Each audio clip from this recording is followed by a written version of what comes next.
ഹൃദയപൂർവ്വം സ്വാഗതം ചെയ്യുന്നു. മുത്തപ്പ ചരിതം. നമ്മളല്ലേ ചെറുമന്മാർ. നമുക്ക് വേണ്ടി എല്ലുമുറിയെ പണിയെടുത്ത് പട്ടിണി കിടക്കുന്ന അവർ ചെറുമന്മാരാണോ കൃഷ്ണ?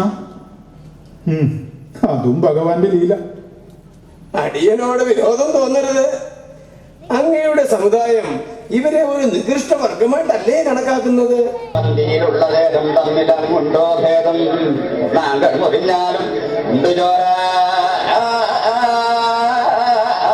നിങ്ങൾ മുറിഞ്ഞാലുമുണ്ട് ചോര.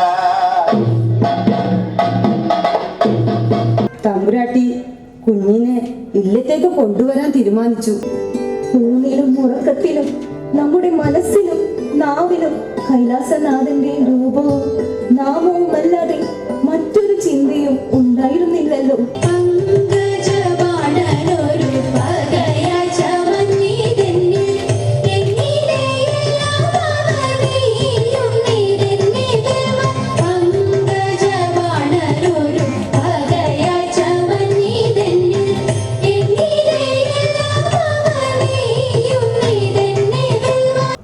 ആരാണ് യഥാർത്ഥ ഗുരു?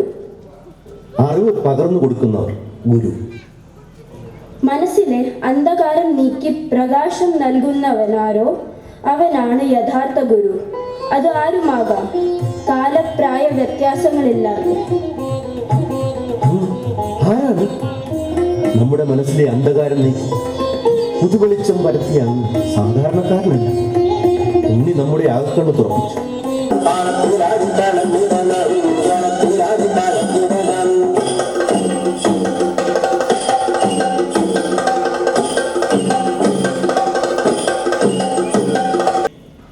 അതാ അവിടെ നോക്കൂ.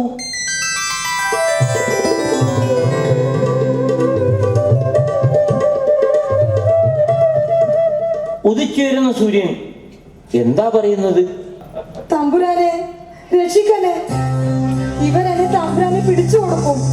നടക്കടി പെണ്ണെ, ചെറുമി പെണ്ണെ, തമ്പുരാന് നിന്നെ ബോധിച്ചതല്ലേ. ഓപ്പോളെ, നാട്ടിലൊക്കെ ഉണ്ണിയുടെ ചെയ്തികളെ കുറിച്ചാ സംസാരം. ബോധ്യമുണ്ട്. ബോധ്യം ഉണ്ടായി പോരാ, പരിഹാരം വേണം. പരിഹാരം എന്താ? അതിന് എഴുന്നള്ളിക്കുക, പടിയടച്ചങ്ങോട്ട് പിണ്ടം വയ്ക്കുക. പേരു കേട്ട് അയ്യങ്കര മനയ്ക്കലെ യശസ്സിന് കളങ്കമാവുകയില്ലേ? ഇതാ ഇനി മുതൽ ഞാൻ പൊയ്ക്കണ്ണു വെച്ച് ഏതൊരു വസ്തുവിനെയും ദർശിക്കൂ. ഞാൻ സന്തുഷ്ടനായി. ഈ പാനപാത്രം ഞാൻ ശുദ്ധീകരിച്ചിരിക്കുന്നു.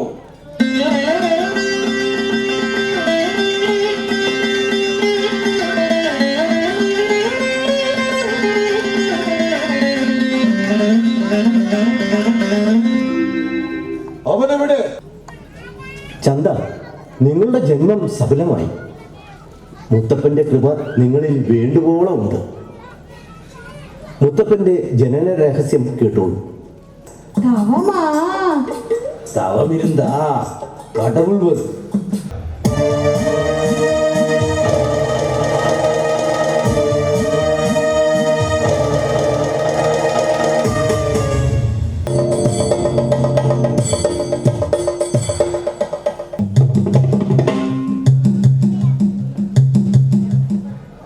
വേണ്ട, എന്നോട് വേണ്ട. പോ ദൂരെ.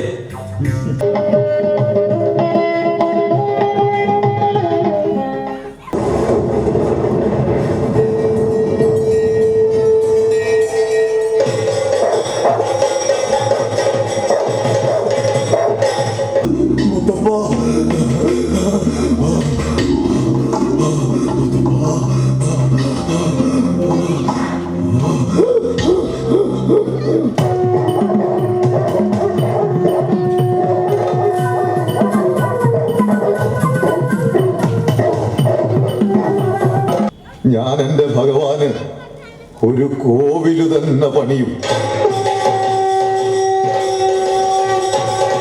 ശ്രീ മുത്തപ്പാ ദേവ, ശ്രീ ശങ്കരാ ദേവ.